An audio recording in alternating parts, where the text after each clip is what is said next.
Hello મિત્રો, આજે આપણે 12 જીવ વિજ્ઞાન પ્રકરણ નંબર 6 એમાં કેટલાક વૈજ્ઞાનિક કારણો અને કેટલાક તફાવતો વિશે આપણે શીખીશું, જે 2 માર્કમાં પરીક્ષામાં પૂછાય છે. સૌથી પહેલાં આપણે જોઈએ આ પ્રશ્ન આપણે દરેક થિયરી વખતે શીખી જ ગયા છીએ. તો પહેલો વૈજ્ઞાનિક કારણ છે ડીએનએનું સ્વયંજનન અર્ધ રૂઢિગત પરંપરા છે. તો આપણે જોઈ ગયા કે ડીએનએ એના મૂળ અણુ એટલે કે મૂળ ડીએનએ અથવા આપણે એને પિતૃ ડીએનએ તરીકે ઓળખી ગયા, એમાંથી સ્વયંજનનની પ્રક્રિયામાં યોગ્ય ઉત્સેચકની હાજરીમાં ઉત્સેચકો પણ આપણે જોઈ ગયા છે. પહેલાં 2 શૃંખલાઓને છૂટી પાડવા માટે ગાયરેઝ અથવા હેલિકેસ અને ત્યારબાદ RNA polymerase, DNA polymerase 3, DNA ligase વગેરે. તો યોગ્ય ઉત્સેચકની હાજરીમાં 2 પોલીન્યુક્લિયોટાઇડ શૃંખલા વચ્ચેના હાઇડ્રોજન બંધ તૂટતા જાય છે અને આપણે જે ગાયરેઝ અને હેલિકેઝની મદદથી આ ક્રિયા થાય છે અને હાઇડ્રોજન બંધ તૂટતા આ 2 શૃંખલાઓ એકબીજાથી દૂર થાય છે. આ રીતે અલગ પડેલી શૃંખલા એ નવી શૃંખલાના નિર્માણ માટેની માહિતી ધરાવે છે અને એ માહિતી મુજબ પૂરક શૃંખલાઓનું નિર્માણ થાય છે. તો આ સમગ્ર પ્રક્રિયાને અંતે નવા બનતા ડીએનએમાં એક શૃંખલા પિતૃ ડીએનએની હોય છે અને બીજી નવી શૃંખલા નવી નિર્માણ પામેલી હોય છે. તો આ રીતે ડીએનએની બંને ટેમ્પલેટ શૃંખલા પર એક શૃંખલા પિતૃ ડીએનએની જ હોય છે, એક જ નવી શૃંખલાનું નિર્માણ થાય છે. એટલે કહી શકીએ કે ડીએનએનું સ્વયંજનન અર્ધ રૂઢિગત પરંપરા ધરાવે છે. તો 2 માર્કનું પહેલું કારણ થઈ ગયું, ડીએનએનું સ્વયંજનન અર્ધ રૂઢિગત છે. હવે આપણે બીજું કારણ આવવું જોઈએ આપણે, તો ડીએનએનું સ્વયંજનન દ્વિદિશીય છે, એ પણ આપણે જોઈ ગયા. તો ડીએનએની આપણે આગળ જોઈએ કે 2 શૃંખલાઓ જે નિર્બળ હાઇડ્રોજન બંધથી જોડાયેલી છે, જ્યારે આ બંને શૃંખલાઓ ગાયરેઝ અને હેલિકેઝની મદદથી છૂટી પડે છે, ત્યારે બંને શૃંખલા પર સ્વયંજનનની જે શરૂઆત છે એ ચોક્કસ સ્થાનેથી શરૂ થાય છે અને ત્યારબાદ એ બંને દિશામાં બંને શૃંખલા પર આગળ વધે છે. તો આ માટે બંને શૃંખલાને છૂટી પાડવા માટે ગાયરેઝ અને હેલિકેઝ ઉત્સેચક જવાબદાર છે. એ ઉપરાંત કેટલાક પ્રોટીન પણ આ ક્રિયામાં ભાગ લેતા હોય છે. જ્યાંથી આ બંને શૃંખલાઓ છૂટી પડે છે ત્યાં ચીપિયા જેવી રચના બને છે અને આ ચીપિયાને સ્વયંજનન ચીપિયો તરીકે ઓળખવામાં આવે છે.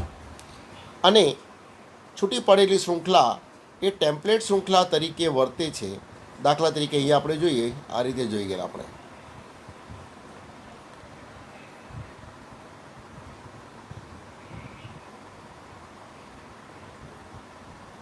તો ટેમ્પલેટ શૃંખલા તરીકે વર્તે છે.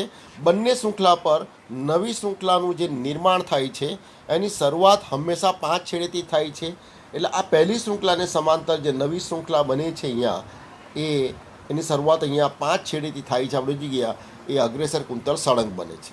બીજી શૃંખલાની જે શરૂઆત થાય છે એ અહીંયા 3 છેડેથી થાય છે. એટલે અહીંયા જે ન્યુક્લિયોટાઇડ આવે છે એને ઉત્સેચક સળંગ જોડી શકતો નથી, એ તૂટક બને છે ઓકાઝકી ટુકડાઓ સ્વરૂપમાં. અને પછી એને આપણે વિલંબિત શૃંખલા તરીકે ઓળખી ગયા, લેગિંગ કુંતલ. અને પછી આ શૃંખલા અંતમાં ડીએનએ પોલિમરેઝ 2ની મદદથી જોડાય છે, ત્યારે આ શૃંખલા પછી આ દિશામાં બને છે. એટલે બંને શૃંખલા પર સ્વયંજનન 5 છેડેથી થાય એટલે પરસ્પર વિરુદ્ધ દિશામાં આગળ વધે છે. તો સ્વયંજનનની ક્રિયા બંને દિશામાં આગળ વધતી હોવાથી આને દ્વિદિશીય સ્વયંજનન કહેવાય, કારણ કે સ્વયંજનનની શરૂઆત હંમેશા 5 છેડેથી જ થાય છે અને બંને શૃંખલા પરસ્પર વિરુદ્ધ દિશામાં કુંતલાકારે અમડાયેલી સ્થિતિમાં છે. બંનેમાં નવી શૃંખલાના જે 5 છેડા છે પરસ્પર વિરુદ્ધ દિશામાં આવે છે. એટલે ડીએનએનું સ્વયંજનન એ દ્વિદિશીય સ્વયંજનન તરીકે ઓળખાય છે. તો આપણે બીજું મહત્ત્વનું કારણ જોઈ ગયા. ત્યારબાદ આપણે જોઈ ગયા કે ડીએનએનું સ્વયંજનન છે એ ડીએનએ દ્વારા જ નિર્ધારિત છે. તો તો અહીં આપણે જોઈએ કે ડીએનએનું સ્વયં જનન થાય છે ત્યારે મૂળ ડીએનએમાંથી તેના જેવા જ બે નવા ડીએનએનું સર્જન થાય છે. તો શા માટે આ ક્રિયા થાય છે એ પણ આપણે આગળ જોઈ ગયેલા કે કોઈ પણ સજીવની વૃદ્ધિ તેના કોષોના વિભાજન દ્વારા થાય છે, અને જ્યારે કોષ વિભાજન થાય છે ત્યારે એના વૃદ્ધિ તબક્કામાં બંધારણીય ઘટકોનું પ્રમાણ અને તેનું જનીન દ્રવ્ય ડીએનએ એનું પ્રમાણ પણ વધવું જરૂરી છે. અને ત્યારે આપણે જોઈએ કે આંતર અવસ્થા એના એસ તબક્કામાં ડીએનએનું સંશ્લેષણ થાય છે, ડીએનએ એ બેવડાય છે અહીંયા. તો તેથી નવા સર્જાતા કોષોને મૂળ કોષ જેવું જ અને જેટલું જ જનીન દ્રવ્ય મળી રહે, બરાબર છે. આ માટે ડીએનએનું પ્રમાણ વધે છે, સ્વયં જનન થાય છે. તો આ માટે આપણે જોઈએ કે ડીએનએના નવનિર્મિત અણુઓમાં ન્યુક્લિયોટાઇડની સંખ્યા, પ્રકાર અને તેના ક્રમની ગોઠવણી મૂળ અણુના જેવી જ હોવી જોઈએ. એટલે મૂળ ડીએનએ જેવા જ બે નવા ડીએનએ બનવા જોઈએ. તો આ જે ડીએનએના મૂળ અણુમાંથી એના જેવા જ બે નવા અણુ બનવાની જે ક્રિયા છે આને સ્વયંજનન કહેવાય છે. આથી કહી શકાય કે ડીએનએ સ્વયંજનનની ક્રિયા એ ડીએનએ પર જ આધારિત છે, કારણ કે ડીએનએની જ બે શૃંખલાઓ છૂટી પડે છે અને બંને છૂટી પડતી ટેમ્પલેટ શૃંખલા દ્વારા જ નવા ડીએનએનું સર્જન થાય છે.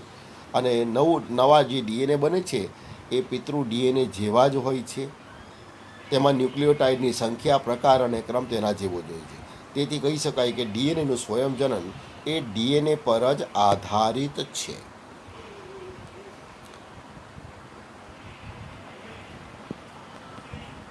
હવે આપણે જોઈએ કે જો બીજો કારણ છે કે ડીએનએની ઉત્પત્તિ છે એ આરએનએમાંથી થઈ હોવાની સંભાવના છે. તો આપણે જોઈએ કે જનીન દ્રવ્ય તરીકે ડીએનએ પણ કાર્ય કરે છે, આરએનએ પણ કાર્ય કરે છે, પણ વધુ સ્થાયી ડીએનએ છે મોટાભાગના સજીવોમાં. પણ જે સૌપ્રથમ જે જનીન દ્રવ્ય, આનુવંશિક દ્રવ્ય હતું તે આરએનએ હતું. તો સૌપ્રથમ જે જનીન દ્રવ્ય નિર્માણ પામેલું એ આરએનએ છે, બરાબર છે. અને જીવનની આવશ્યક ક્રિયાઓ, ચયાપચય, ભાષાંતર એ આરએનએ અંતર્ગત વિકાસ પામે છે. આપણે આગળ જોઈ ગયા છે કે ડીએનએમાંથી આરએનએ બને અને પછી ટ્રાન્સક્રિપ્શનની ક્રિયા પછી ભાષાંતર થાય છે, પ્રોટીન બને છે. તો આ રીતે આરએનએ આનુવંશિક દ્રવ્ય હોવાની સાથે એક ઉત્પ્રેરક તરીકે પણ વર્તે છે. પરંતુ આરએનએ ઉત્સેચકના સ્વરૂપમાં પ્રતિક્રિયાશીલ હોવાથી તે અસ્થાયી છે.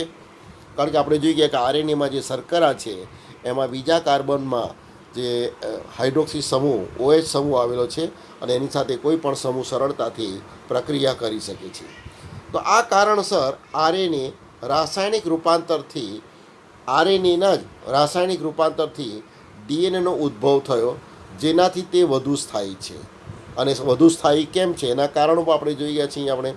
તો વધુમાં ડીએનએ તેના બેવડા કુંતલ અને પૂરક કુંતલોને કારણે સમારકામ પ્રક્રિયાઓના વિકાસથી થતા પરિવર્તનો પ્રત્યે પ્રતિરોધી છે. તો આ રીતે ડીએનએની ઉત્પત્તિ આરએનએમાંથી જ થઈ છે, કારણ કે સૌ પ્રથમ શોધાયેલું જનીન દ્રવ્ય આરએનએ જ હતું. ત્યારબાદ આપણે જોઈએ તો જનીન દ્રવ્ય સાર્વત્રિક છે. જનીન સંકેત તો આપણે જોઈ ગયા કે ગેમોવે, નિરેનબર્ગે, ડૉક્ટર ખુરાનાએ જે જનીન સંકેતની શોધ કરેલી. આ જનીન સંકેત માટે આરએનએ પર 4 જ અક્ષર ઉપલબ્ધ છે, યુ, સી, એ અને જી. અને એનાથી 20 એમિનો એસિડને ઓળખવા માટે આ સંકેત જો એક જ અક્ષરના હોય તો 4 સંકેત મળે, દ્વિઅક્ષરી હોય તો 16 સંકેત મળે. તો જનીન સંકેત ત્રિઅક્ષરી છે એવું ગેમોવ અને નિરેનબર્ગે સાબિત કરેલું. તો આ ત્રિઅક્ષરી જનીન સંકેત છે એ કોઈ પણ સજીવની અંદર એક જ સરખા સંકેત આપે છે. દાખલા તરીકે આપણે જોઈએ કે બેક્ટેરિયાથી લઈને મનુષ્ય સુધીમાં જો યુ સંકેત હોય તે માત્ર ફિનાઇલ એલેનિનનું સૂચન કરે છે, બરાબર છે. તો બધા જ સજીવોમાં આ જનીન સંકેત એક સરખા એમિનો એસિડનું સંકેતન કરે છે, પણ કેટલાક કણાભસૂત્રીય સંકેતો અને કેટલાક પ્રજીવો આમાંથી અપવાદરૂપ જોવા પડે. બાકી મોટા ભાગના સજીવોમાં આ જનીન સંકેતો ચોક્કસ એમિનો એસિડનું સૂચન કરે છે. તેથી કહી શકાય કે જનીન સંકેત સાર્વત્રિક છે. હવે આપણે જોઈએ બીજો જનીન સંકેત ત્રિઅક્ષરી છે. તો આપણે આગળ ચર્ચા કરી ગયા કે સજીવો યુકેરિયોટિક સજીવોમાં જોવા મળતા એમિનો એસિડની સંખ્યા 20 છે. એમિનો એસિડ કેટલા પ્રકારના છે? 20 પ્રકારના છે. અને આ એમિનો એસિડને લાવવાનું જે કાર્ય છે કોષરસમાંથી એ ટીઆરએનએ દ્વારા થાય છે. હવે જો એક એમિનો એસિડ માટે એક જ નાઇટ્રોજન બેઝનો સંકેત હોય, એક એમિનો એસિડ માટે એક નાઇટ્રોજન બેઝ લેવામાં આવે તો ફક્ત 4 જ એમિનો એસિડનું સંકેતન થાય. એનાથી 20 એમિનો એસિડને ઓળખાવી શકાય નહીં. તેમાં પ્રોટીન સંશ્લેષણની કામગીરીમાં સંકેતમાં ભૂલ થવાની પૂરેપૂરી શક્યતા છે. જો આ અક્ષરોને બબ્બેના જોડકા બનાવીને ગોઠવવામાં આવે એટલે દ્વિઅક્ષરી સંકેત બનાવવામાં આવે તો વધુમાં વધુ 16 એમિનો એસિડનું સંકેતન થશે. હજુ 4 એમિનો એસિડને ઓળખવાના રહી જાય એટલે આ સંકેત પણ અપૂરતા છે. તેથી નિરેનબર્ગ અને ગેમોની ધારણા પ્રમાણે બધા જ જનીન સંકેત 3 અક્ષરના બનેલા છે. અને 3 અક્ષરના બનેલા જનીન સંકેત એને ત્રિઅક્ષરી જનીન સંકેત અથવા ટ્રિપ્લેટ જનીન સંકેત તરીકે ઓળખવામાં આવે છે. અને 20 એમિનો એસિડની સંખ્યા કરતાં આ સંકેતો ખૂબ જ વધારે મળે, લગભગ 64 જેટલા સંકેતો મળે છે. એનાથી 20 એમિનો એસિડને સરળતાથી ઓળખાવી શકાય છે. તેથી કહી શકાય કે જનીન સંકેત એ ત્રિઅક્ષરી છે. હવે બીજો કારણ લઈએ આપણે કે અવનત સંકેતો જે છે એ વિકૃતિના પ્રમાણમાં ઘટાડો કરે છે. તો અહીંયા છે અવનત સંકેત. તો અવનત સંકેત એટલે શું?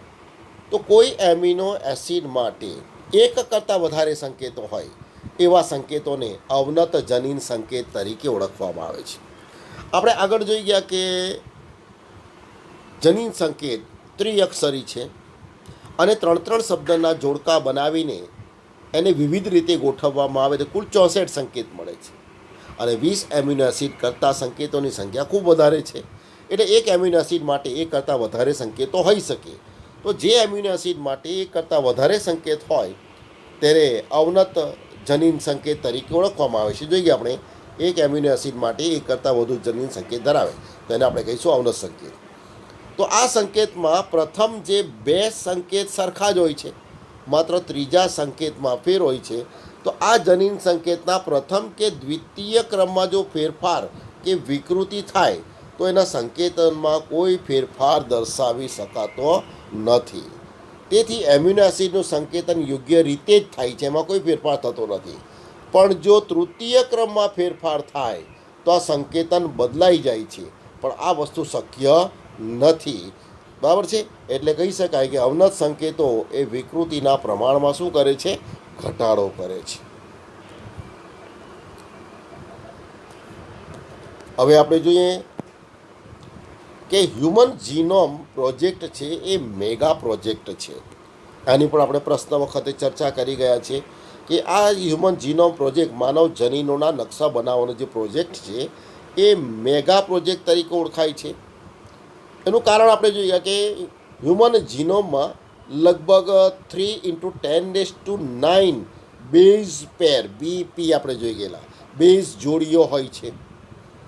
અને આ જોડીઓનો અનુક્રમ એની જાણકારી જ્યારે મેળવવામાં આવે છે અને આ અનુક્રમ જાણવા માટે જો એક બેઝ જોડી દીઠ $3 ખર્ચ થાય તો સંપૂર્ણ પ્રોજેક્ટ પર ખર્ચ કરવાની જે રકમ છે તો આપણે એક નાઇટ્રોજન બેઝ દીઠ જો $3 ખર્ચ ગણીએ તો આ માનવીના દેહની અંદર 3 × 10⁹ બેઝ જોડીઓ હોય છે. તો આ બેનો ગુણાકાર કરતાં આ જે રકમ આવે છે $9 બિલિયન જેટલી થાય.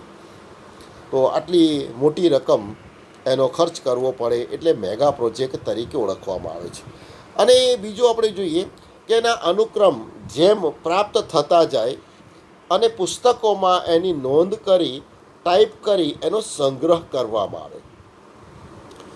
એક પેજ ઉપર 1000 અક્ષર હોય એક પેજ ઉપર આવા 1000 અક્ષરોને આપણે ટાઈપ કરીએ અને એ પુસ્તકની અંદર 1000 પેજ હોય, એક પેજમાં 1000 શબ્દ ટાઈપ કરીએ અને એ પુસ્તકમાં આવા 1000 પેજ હોય અને એમાં જો એની નોંધ કરવામાં આવે તો માનવ કોષના ડીએનએની માહિતી ભેગી કરવા માટે કેટલા પુસ્તકોની જરૂર પડશે? 3300 પુસ્તકોની જરૂર પડે. તો આ રીતે મોટી સંખ્યામાં આંકડાઓની પ્રાપ્તિ માટે અને ખૂબ ઝડપવાળા સંગણક સાધનની પણ જરૂર પડશે કે જેનાથી આંકડાઓનો સંગ્રહ, એનું વિશ્લેષણ અને એના પુનઃ ઉપયોગમાં સહાયતા મળે. તો આ બધા કારણસર આજે હ્યુમન જીનોમ પ્રોજેક્ટ એને મેગા પ્રોજેક્ટ તરીકે ઓળખવામાં આવે છે. ત્યારબાદ આપણે લઈએ પ્રશ્ન, તો ડીએનએ ફિંગરપ્રિન્ટિંગનું ફોરેન્સિક ક્ષેત્રે મહત્ત્વનું યોગદાન છે. તો આપણે ડીએનએ ફિંગરપ્રિન્ટ જોઈએ, જે રીતે આંગળાની છાપ અને એના ઉપરથી વ્યક્તિની જે ઓળખ સ્થાપિત થાય છે. આધુનિક પદ્ધતિમાં વ્યક્તિઓમાં જોવા મળતી ડીએનએની જે ભિન્નતા છે એના વિશેની જાણકારીથી માનવમાં જોવા મળતી હજારો અનિયમિતતા વિશે ઓળખ કરી શકાય, એની સારવાર કરવા માટે એનો ઉપયોગ કરી શકાય અને આવા રોગો કેટલીક હદ સુધી અટકાવવામાં પણ સહાયતા પ્રાપ્ત થાય છે. અને આજે ફોરેન્સિક એપ્લિકેશનમાં આજે ઓળખ સાધન તરીકે પણ એ ઉપયોગી છે. કારણ કે આપણે જોઈએ કે જે નોન કોડિંગ શૃંખલા છે એમાં પેઢી દર પેઢી જે પુનરાવર્તિત એકમો એનું સંખ્યા વધતી જાય છે, એટલે બહુરૂપકતા ડીએનએમાં જોવા મળે છે અને એ સંતતિમાં આનુવંશિક થાય છે. અને જ્યારે પિતૃત્વ માટે વિવાદ ઉત્પન્ન થાય ત્યારે ડીએનએ ફિંગરપ્રિન્ટિંગ એના માટે ઉત્તમ કસોટી છે. તો આપણે VNTR જોઈ ગયા, વેરિયેબલ નંબર ટેન્ડમ રિપીટ્સ. તો ડીએનએમાં એવા મોટા ભાગ હોય છે કે જેમાં ન્યુક્લિયોટાઇડના જે ક્રમ છે એ પુનરાવર્તિત થાય છે અને આ પુનરાવર્તિત એકમો વ્યક્તિએ વિશિષ્ટ હોય છે.